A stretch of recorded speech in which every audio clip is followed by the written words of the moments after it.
Address to armed forces. This is a closed event. Billings camera, stone sound. Camera number 5, and tone will follow.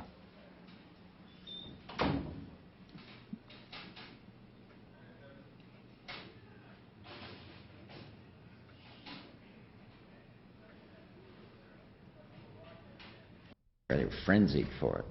And then you'd see little hunks of bait go all cut up right next to the boat where they just charged in there. Little sharks followed the bluefish up to the hook. The ringfish the whole time got 4, lost many, but 2 just flat broke the line.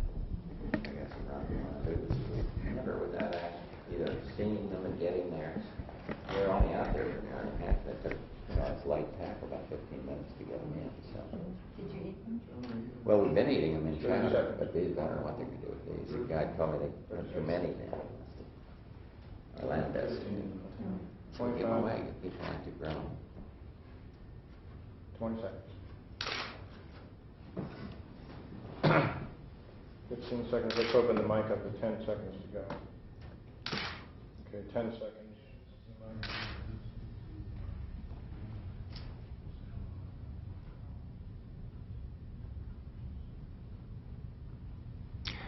Of the many duties and responsibilities I've worked to fulfill as president, there can be no greater honor than to offer a few words to the brave men and women serving in our armed forces, especially now to those who stand ready to repel aggression in Saudi Arabia and the Gulf region, because you represent America's best and the world's best hope for peace. Last week, I reminded the American people that this nation stands where she has always stood, against aggression. And today, with a tradition of 2 centuries behind you, you stand on the front line against aggression and international lawlessness. We've never sought conflict, nor do we hope to chart a course for other nations. But at the hands of injustice, in the face of aggression, ours is a once reluctant fist, now clenched resolutely. To preserve the peace, America will always stand for what's right. To preserve her commitments, America will always stand by her friends. Together, with allies old and new, we've seen a nearly unanimous condemnation of Iraq's injustices in the Persian Gulf region. And we've been a part of a remarkable international commitment to peace and the rule of law. And from the beginning, we've been guided by 4 straightforward principles. 1, we seek the unconditional and complete withdrawal of Iraqi forces from Kuwait. 2, that nation's legitimate government must be restored. 3, we are committed to the security and stability of the Persian Gulf. And 4, we are determined to protect the lives of American citizens abroad. Those are the principles that drive us.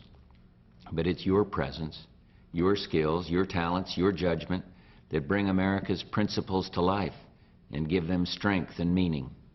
You're now in the middle of one of the toughest military missions in modern memory, enduring the long, hot days of the Gulf region's cruelest month. As one young soldier in the 82nd Airborne Division put it, you never get climatized, you just learn to tolerate it.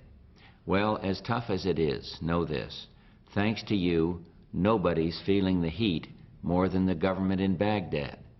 And while all of you should know that what you're doing is just, a few of you have already gotten a glimpse of the gratitude of the Kuwaiti people, like one lieutenant colonel in the AWACS control center in Saudi Arabia who was approached by a Kuwaiti refugee in the lobby. The man spoke almost no English, but he handed the colonel a note for their commanding officer, a note that included the letter I and a heart and USA. So, to the sailors who've kissed their wives or husbands goodbye for now, to the soldiers and Marines protecting peace in the desert heat, to the flyers in the air, to the reservists committed and ready, to the men behind the guns, stand strong. Our troops around the world are providing the kind of strength and security that makes this mission possible. And with the support of friends and family and the admiration of this great nation, you're proving you'll do what it takes at any hour, anywhere, to contain aggression and keep freedom's light alive. We have an important advantage in the Persian Gulf because in the air, at sea, and on land, soldiers of peace will always be more than a match for a tyrant bent on aggression. With your strength, we have the will. Together with our allies, we will find the way to peace. May God bless you and bring you home safely and soon. Great job. How long was it? Anyone have time? 4 minutes, Mr. President. Good. All right. The stills are going to come in. Okay.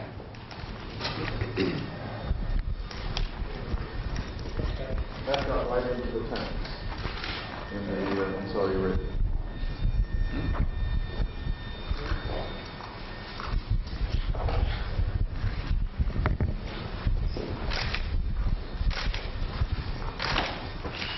With the support of friends and family, and the admiration of this great nation, you're proving you'll do what it takes, any hour, anywhere, to contain aggression and keep freedom's light alive.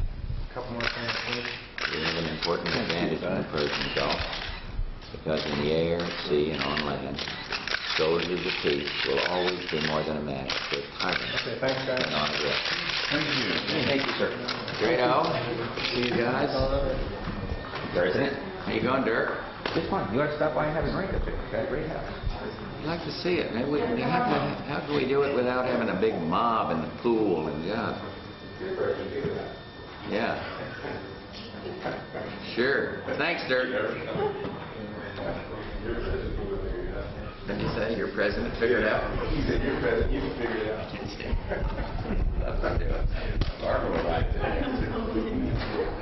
Barbara would like to do it, but it's, you know, it ruins everything. We have to have 1,000 people outside. Thank you very much. Like the sanctity of